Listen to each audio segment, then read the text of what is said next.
Bonjour à tous, bonjour à toutes. Aujourd'hui, on va aborder la philosophie de Spinoza. Et j'aimerais d'abord faire une petite précision. Spinoza, en réalité, s'inscrit dans le mouvement de rationalisme initié par Descartes. Tout simplement, Spinoza estime que les penseurs précédents n'ont pas accordé assez de poids à Dieu. Et pour y remédier, il va construire son système philosophique, en se basant sur Dieu lui-même. Mais quel est le Dieu de Spinoza? Aussi, un tout petit rappel, nous devrons savoir que Spinoza est peut-être l'un des philosophes les plus panthéistes de l'histoire. Dans cette vidéo, par la suite, je donnerai des explications et j'aborderai la philosophie de Spinoza sous le fond et la forme. Alors déjà, Spinoza, il est né en 1632 à Amsterdam. Spinoza est issu d'une famille juive, donc ça veut dire qu'il est juif. Mais son association avec le judaïsme fut de durée très courte parce qu'à l'âge de 24 ans, Spinoza fut excommunié et expulsé de sa communauté pour des raisons, voilà, un peu pas très claires, mais on sait qu'il avait des opinions transgressives sur Dieu, sur l'âme et la religion. Spinoza a été contraint d'apprendre le métier de polisseur de lentilles avec lequel il a pu subvenir à ses besoins financiers pour le reste de sa vie. Alors, aujourd'hui, parlant de la philosophie de Spinoza, la grande originalité de sa philosophie réside dans son point de départ. Parce que sa pensée part directement de Dieu. Je dis bien sa pensée part directement de Dieu. En effet, il y a une phrase qu'on attribue à Spinoza, je dirais même une phrase lapidaire. Parce que on dit, les philosophes médiocres ont commencé par les choses. Descartes a commencé par le soi, c'est-à-dire le moi, le jeu philosophique. Et Spinoza, il dit lui-même, je commence par Dieu. Il faut déjà savoir que Spinoza était un grand admirateur de Descartes et de sa nouvelle méthode. Je me réfère à l'ouvrage de Descartes, si vous vous rappelez très bien, le discours sur la méthode. Il est même que Spinoza préconise de recommencer entièrement la philosophie, et pour cela, il convient qu'il a besoin d'un point de départ, absolument évident et nécessaire. Mais contrairement à Descartes, Spinoza dit que Descartes, bien qu'il ait fait de ne pas commencer par des choses sensibles, comme les philosophes scolastiques, médiocres, il est resté à mi-chemin. Descartes n'a pas été à la hauteur quand il a commencé sa philosophie avec le soi. Je dis bien le soi, c'est-à-dire le moi. Quand je dis moi, ou le jeu philosophique. C'est pour que nous soyons clairs au niveau de la compréhension. En revanche, Spinoza entend corriger son erreur, c'est-à-dire l'erreur de Descartes. Et il commencera par la seule chose nécessaire, c'est-à-dire Dieu. Ainsi, Spinoza dit, nous renversons complètement la scolastique. Nous n'allons plus arriver à Dieu à partir de la réalité des choses sensibles, ni même comme chez Descartes, ni à partir de la réalité de soi, mais de la réalité de Dieu, comme point de départ. Maintenant, En attendant, c'est quoi Dieu pour Spinoza? Parce que nous devrons comprendre le fond. Si nous ne comprenons pas ça, difficilement nous allons comprendre la philosophie de Spinoza. Spinoza définit Dieu comme la substance constituée d'attributs infinis et la substance comme ce qui existe en soi. Et attention, je vais tirer votre attention là-dessus.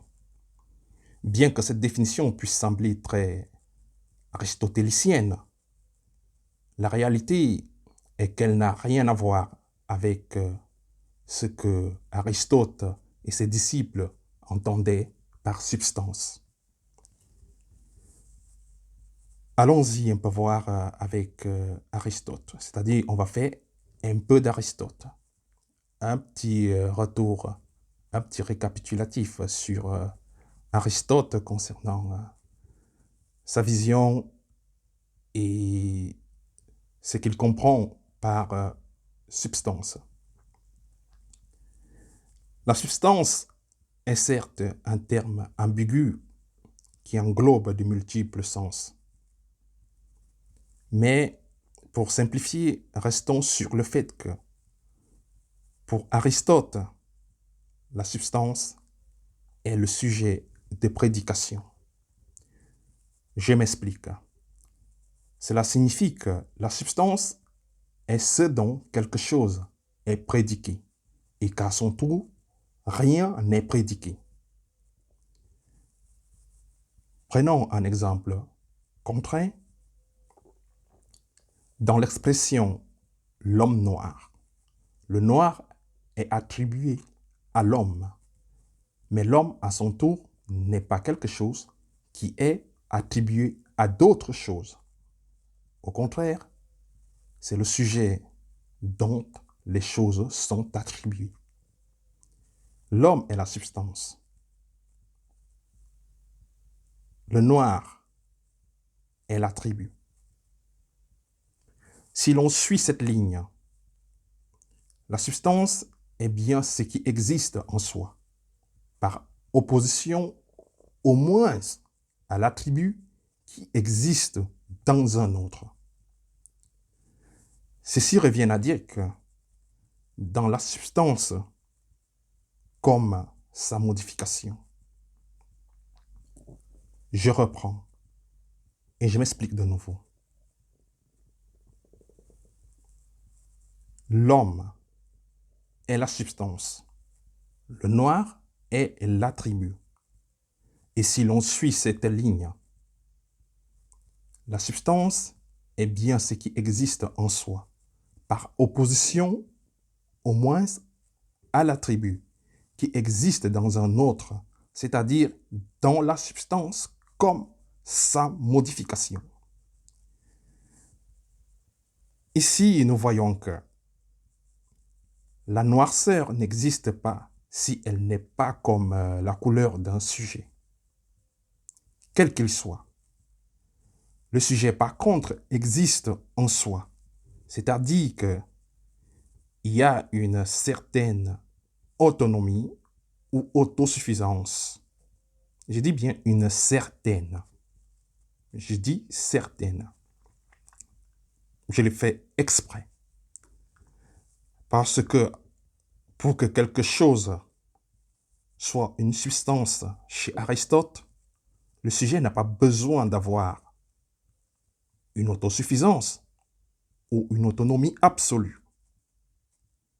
Je sais que c'est un peu complexe, mais si vous avez du mal à comprendre, n'hésitez pas à faire un petit retour sur la vidéo pour mieux saisir cette petite explication parce qu'elle est fondamentale pour continuer, pour comprendre la base même de l'éthique de Spinoza. Sinon, tout est bafoué. Et comme je vous l'ai dit tout au départ, la philosophie de Spinoza, elle est vraiment complexe. Elle est immense et elle est diversifiée. Mais il faut d'abord saisir les bases.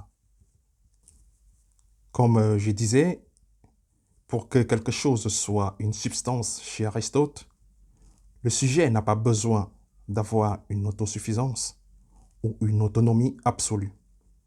Et ceci est précisément l'atteinte que nous allons perdre dans la modernité. Pour Spinoza, exister en soi va passer à désigner exister par soi. Je reprends.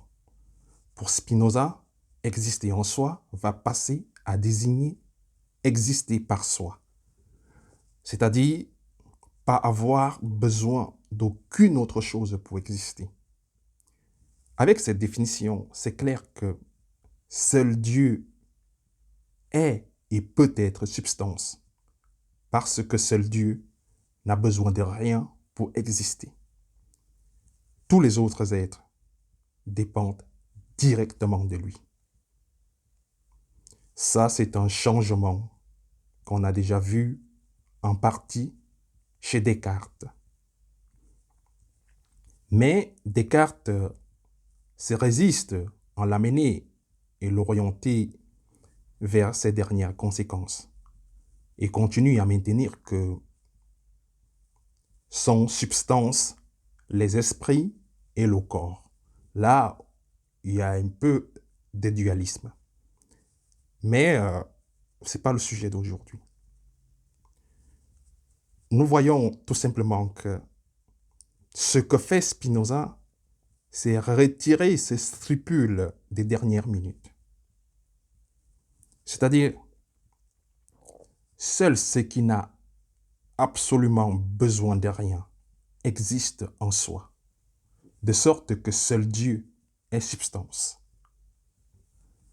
Avec un changement subtil de la définition, vous voyez que nous sommes passés de la substantialité de tout sujet individuel y contraint à dire uniquement que Dieu est substance. Nous sommes passés d'Aristote à Spinoza. Maintenant, que pouvons-nous dire de plus au sujet de cette substance? En fait, ce que nous pouvons dire, c'est simplement qu'elle est infinie, unique et nécessaire. La substance est infinie, unique et nécessaire. Je m'explique. Infinie parce qu'il n'y a rien qui la limite. Unique parce qu'il ne peut y avoir deux substances. Nécessaire parce qu'elle existe par elle-même. Ceci amène Spinoza à dire que Dieu est causa sui. C'est du latin. Littéralement, ça veut dire que Dieu est cause de lui-même. Mais attention, il y a une chose, je dois attirer votre attention. Ce concept, il ne faut pas l'entendre de manière vulgaire, comme si Dieu, avant d'exister, est d'abord la cause de sa propre existence. Une telle chose serait contradictoire. Et ce n'est pas ce que Spinoza dit. Ce que Spinoza veut nous faire comprendre, ce qu'il veut dire, c'est que Dieu tient en lui la cause de son existence, parce que son essence implique son existence. Si ce n'était pas ainsi, il ne serait pas substance. Rappelez-vous que nous avons dit que la substance est seule ce qui existe par soi-même, sans besoin de rien d'autre. Donc, si l'essence de Dieu n'impliquerait pas son existence, il aurait besoin d'une autre chose, voilà, ou d'une cause externe pour arriver à exister. Mais de cette manière, il cesserait d'être substance, il cesserait d'être Dieu. Je répète, si il y a des difficultés pour comprendre cette explication, n'hésitez pas à faire un petit retour sur la vidéo. Je sais que c'est un peu complexe. Alors, continuons avec la substance. La substance est précisément ce qui n'a besoin de rien d'autre pour exister. Au début, nous avons dit que Spinoza définit Dieu comme la substance qui possède des attributs infinis. Les attributs sont des expressions ou manifestations de l'essence de Dieu avant l'entendement de la réalité. Et donc, l'attribut n'est pas quelque chose distinct de la même substance. C'est-à-dire, c'est pas une chose à part, comme si on avait d'un côté la substance et de l'autre l'attribut. L'attribut est la même substance, exprimée d'une certaine manière. Donc, en réalité, entre attribut et substance, il n'y a pas une distinction réelle, mais plutôt une distinction de raison. Je répète, l'attribut est la même substance exprimée d'une certaine manière. C'est-à-dire, entre attribut et substance, il n'y a pas une distinction réelle, mais une distinction de raison. De la substance infinie, elle a ses attributs, et ce sont des attributs infinis. Mais malheureusement, nous ne connaissons que deux substances, la pensée et l'extension. Dieu est en plus la cause de toutes les choses.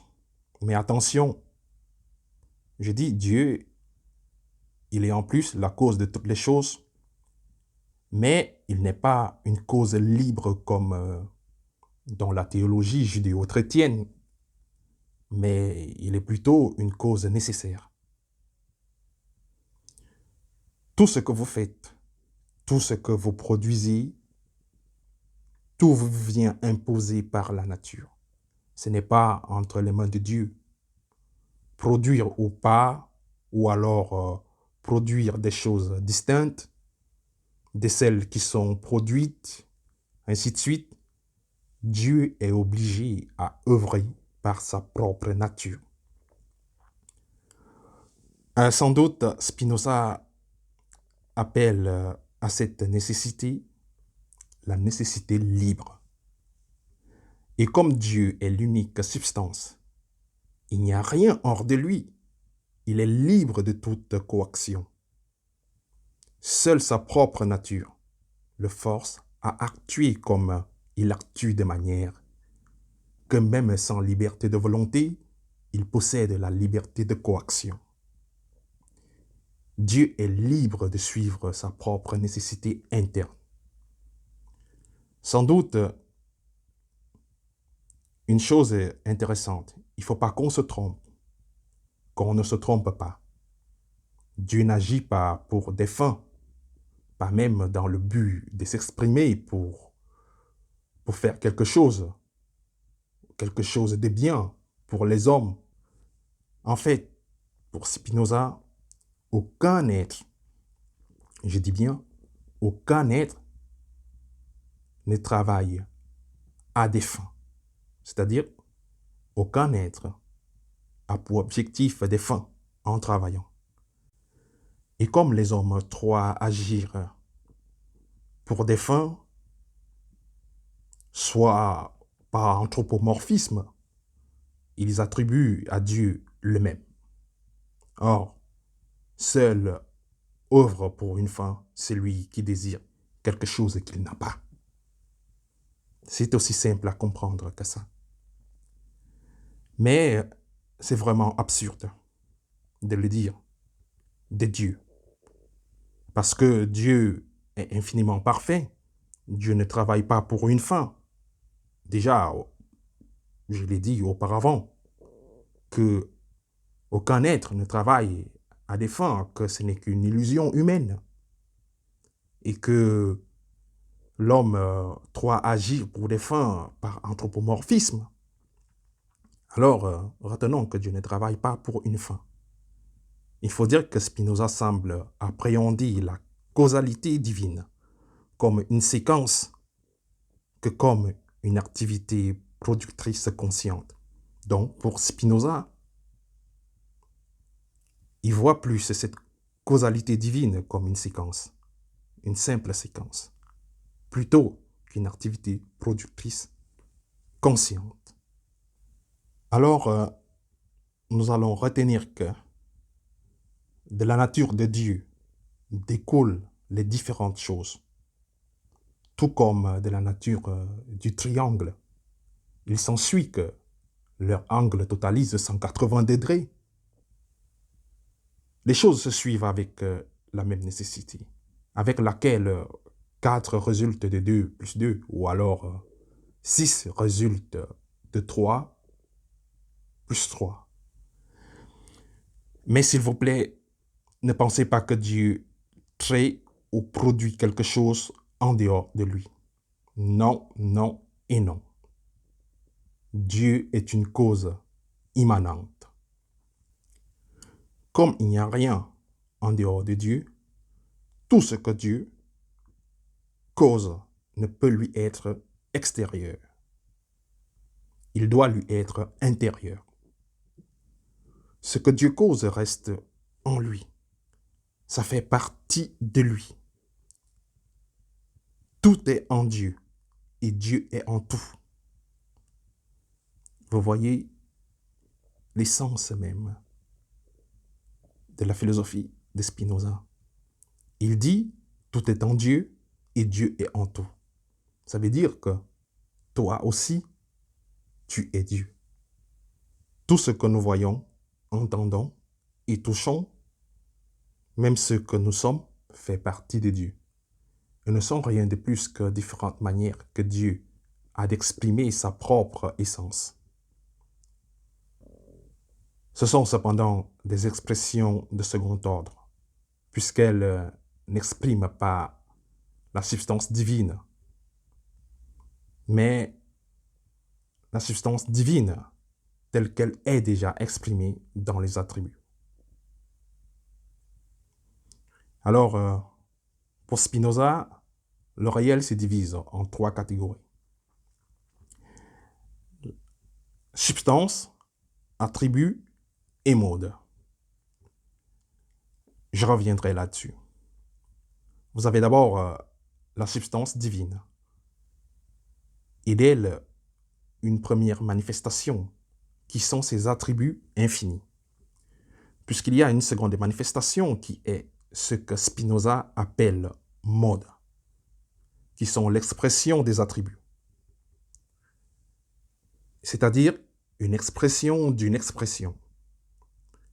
Les modes sont une manifestation, oui, de la substance divine, mais telle qu'elle se manifeste d'abord dans les attributs. Si les attributs sont une modification de la substance divine, les modes sont une modification des attributs. Ils sont donc une expression du second ordre. L'âme, par exemple, est une manifestation de Dieu, selon l'attribut de la pensée. Le corps est une manifestation de Dieu, selon l'attribut de l'extension.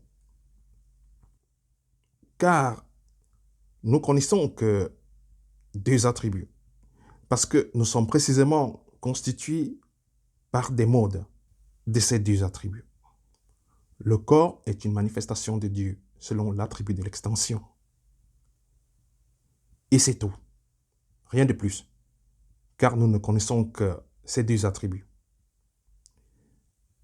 Et nous ne connaissons ces 2 attributs que parce que nous sommes précisément constitués par des modes de ces 2 attributs.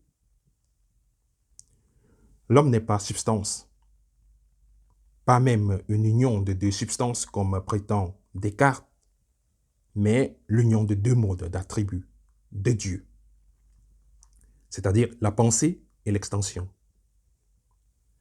Une des manières dont Dieu s'exprime selon ses attributs de penser l'extension.